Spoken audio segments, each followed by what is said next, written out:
అవకాశాలు ఇచ్చి తెలుగుదేశం పార్టీ నాకు ఒక మైనార్టీగా మరి రాష్ట్రంలో ఇంత అవకాశం ఎవరికి దక్కలేదు. బహుశా ఒక మైనార్టీ కూడా భారతదేశంలో కూడా ఎవరికి దక్కలేదు ఒక పార్టీ తరపు నుంచి, నాకు ఒకరిని తప్పనిచ్చి నాకు తెలిసినంత వరకు కూడా. మరి ఈ రోజు మరి మరి దానికి రుణం తీసుకోవాల్సిన అవసరం ఉంది. నిన్ననే మనోజే ఎన్నికలు జరిగినాయి, మీకు అందరూ తెలుసు. ఎన్నికలు గతం ఇప్పుడైతే బాగా వర్షాలు పడుతున్నాయి. గత సంవత్సరం అయితే ఎటువంటి ఎండలు ఉన్నాయి మనకందరికీ తెలుసు. ఎంత కష్టపడ్డాము, ఎండలు అంత తిరిగాము, మీకు అందరూ తెలుసు.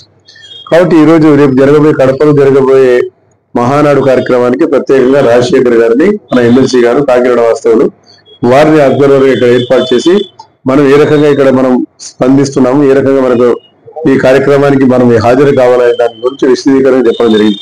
మనకు టార్గెట్ ఇచ్చారు పార్టీ. ఇది కూడా మనం గతంలో చేశాం. ఎన్నో అనుభవాలు ఉన్నాయి మనకందరికీ, మీకందరికీ నాకు కూడా అన్ని అనుభవాలు ఉన్నాయి. మేము ఎల్బీ స్టేడియం నుంచి కూడా మనం పోవడం జరిగింది. ఎక్కడికి పోయినాము, సికింద్రాబాద్ ప్యారేడ్ గ్రౌండ్ కూడా పోయినాం నడుచుకుంటూ. కాబట్టి మనము ఈ రోజు వారు చెప్పిన సూచనల ప్రకారం ఒక టార్గెట్ ఇచ్చింది మనకు ఈ రోజు. అంటే మనకు అన్ని సదుపాయాలు ఏర్పాటు చేయడం జరిగింది.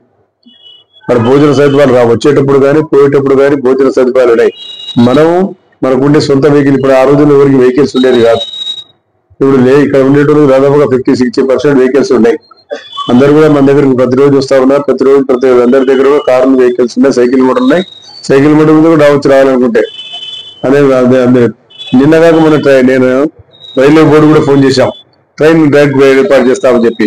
కానీ రైల్వే వాళ్ళు చెప్పినారు, లేదు sir minimum 500 kilometres up and down ఉంటేనే మేము పెడతాము అన్నారు. మినిమం 500 కిలోమీటర్స్ కడప మనకు లేదు. మళ్ళీ చుట్టూ తిరిగిపోయినా 10-15 కిలోమీటర్ ఎక్కువ వచ్చింది కానీ మనకు లేదు. మనం గతంలో కూడా బాలకృష్ణ గారు అక్కడ ఏర్పాటు చేసినప్పుడు కూడా మనం గుంటూరులో కూడా అన్ని ఇక్కడ స్పెషల్ ట్రైన్ వేసుకొని పోయినాం. అప్పుడు కూడా మహానాడు పోయింది కాకుండా రెండోసారి కూడా ఇక్కడ డైరెక్ట్ గా వేసిపోయినాం. కానీ ఎవరు రీచ్ కాలేకపోయినాం. ఎక్కడికక్కడ ట్రైన్ ఆఫ్ చేశారు.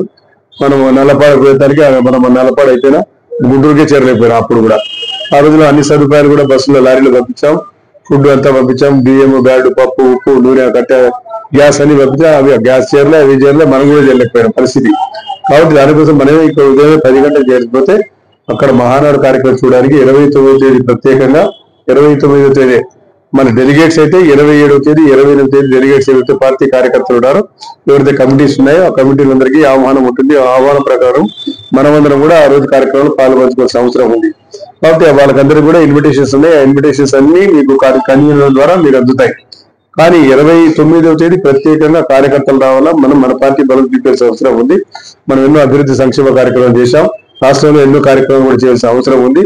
కాబట్టి ఇవన్నీ దృష్టిలో పెట్టుకుని మన ప్రజలు తెలియాలా. ఆ రోజు ముఖ్యమంత్రి గారు లోకేష్ గారు కూడా ఒక రోజు ముందే వచ్చి, లోకేష్ గారు రేపు ఉదయం వస్తున్నారు సార్, రేపు రాత్రి వస్తున్నారు, 7 నుంచి కార్యక్రమం మొదలైతుంది.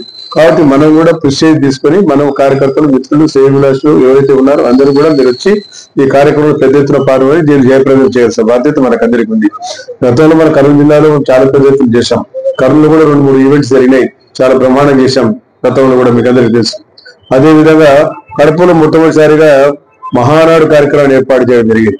మహానాడు ఈ రోజు కడపలో ఏర్పాటు చేస్తున్నారంటే నరిబొడ్డు అక్కడ రాయలసీమ ఉంది కాబట్టి ఇటు పాత కర్నూలు జిల్లా కానీ, ఇటు అనంతపురం జిల్లా కానీ, అటు తిరుపతి చిత్తూరు జిల్లా కానీ, ఈ జిల్లాలకు నడుమ అటు పక్కన కూడా నెల్లూరు ఉంది. కాబట్టి ఆ 5 జిల్లాల మధ్య కడప ఉంది కాబట్టి కడపలో ఏర్పాటు చేయాలని చెప్పి ముఖ్యమంత్రి గారు నిర్ణయం తీసుకొని కడపలో ఈ రోజు మనకు మహానాడు కార్యక్రమం ఏర్పాటు జరిగింది. గతంలో ఎన్నికల దృష్టిలో పెట్టుకొని మనం చేయలే, మన కౌంటింగ్ జరగలేదు కాబట్టి మనం ఆపేశాం. మనకైతే పోలింగ్ అయిపోయింది. పోలింగ్ తర్వాత మనం చేసుకోలేకపోయినాం. కౌంటింగ్ జూన్ 4వ తేదీ కౌంటింగ్ జరిగింది కాబట్టి ప్రభుత్వాన్ని 6వ తేదీ మనం ఏర్పాటు చేసుకోవడం జరిగింది. 12వ తేదీ షేరింగ్ చేయడం జరిగింది. మరి ఇవన్నీ మీకు బాగా తెలుసు. మీకు అనుభవం ఉన్న వాళ్ళందరూ కూడా తెలుగుదేశం కార్యకర్తలు, మీరు సుశిక్షితులైన కార్యకర్తలు, మీకంతా అనుభవం ఉండే వాళ్ళు ప్రత్యేకంగా చెప్పాల్సిన అవసరం లేదు. కాబట్టి మీరు విన్నట్టు ఉన్నారు. మీరు మళ్ళా దీన్ని కూడా మనం ప్రెస్టేజ్ గా తీసుకొని ఏదైతే వారు కూడా మనకి ఇన్ఛార్జ్ చేసినందుకు వారికి కూడా ప్రెస్టేజ్ ఉంది, వారు కూడా గౌరవం మనం కాపాడాల్సిన అవసరం ఉంది. మరి రవి పాప నిద్రావరణ మానేసి ఉంటున్నారు కాబట్టి బాధ్యత తీసుకోవాల్సిన అవసరం ఉంది. మనం ఎవరికైతే బాధ్యత తప్పేస్తానో ఆ బాధ్యతను మీరు అదే ఎవరికి వస్తాం అన్ని కూడా మీకు ఎవరికి మీరు బస్సులు సొంతం పెట్టుకుంటారా, ఇక్కడ స్కూల్ బస్సులు ఉన్నాయి, కాలేజీలు ఉన్నాయి. నంద్యాలలో ఉన్న స్కూళ్ళు, కాలేజీలు కర్నూలు ఎన్ని ఉన్నాయి అన్ని ఉన్నాయి. కర్నూలు జిల్లాలో కర్నూలు హెడ్ క్వార్టర్ ఎన్ని ఉన్నాయి, అంత తక్కువ ఇక్కడ కూడా లేవు. ఇక్కడ engineering college, medical college, agriculture college ఉన్నాయి, అన్ని కాలేజీలు ఉన్నాయి. మీకు ఏ స్కూల్ బస్సులు కావాలో దానికి ఏర్పాటు చేస్తాం. సొంత కారు ఉంటే ఎంత ఉన్నారు లిస్ట్ అవుట్ చేయండి. మీరు కూర్చొని కొంతమంది కూర్చొని ఎన్నిక బండ్లు ఉన్నాయి, ఎవరెవరు సొంత బండ్లు ఉన్నాయి వాళ్ళు ఏ రకంగా వస్తారో వాళ్ళ బస్సులు ఉన్నాయి. ఆర్టీసీ బస్సులు ఎవరైనా కావాలనుకున్నారు ఆర్టీసీ బస్సులు కూడా ఏర్పాటు చేస్తాం. ఆర్టీ స్కూల్ బస్సులు, ఆర్టీసీ బస్సులు, మీ ప్రైవేట్ వెహికల్ వాహనాలు తీసుకొని మీరు కడప పెద్ద దూరం కూడా లేదు, కారులో పోతే గట్టిగా పోతే గంటంబాబుకి వెళ్ళిపోతారు, లేకుంటే గంటన్నరకి అయితే స్వయంగా మధ్యలో టిఫిన్ చేసి కూడా వెళ్ళిపోవచ్చు.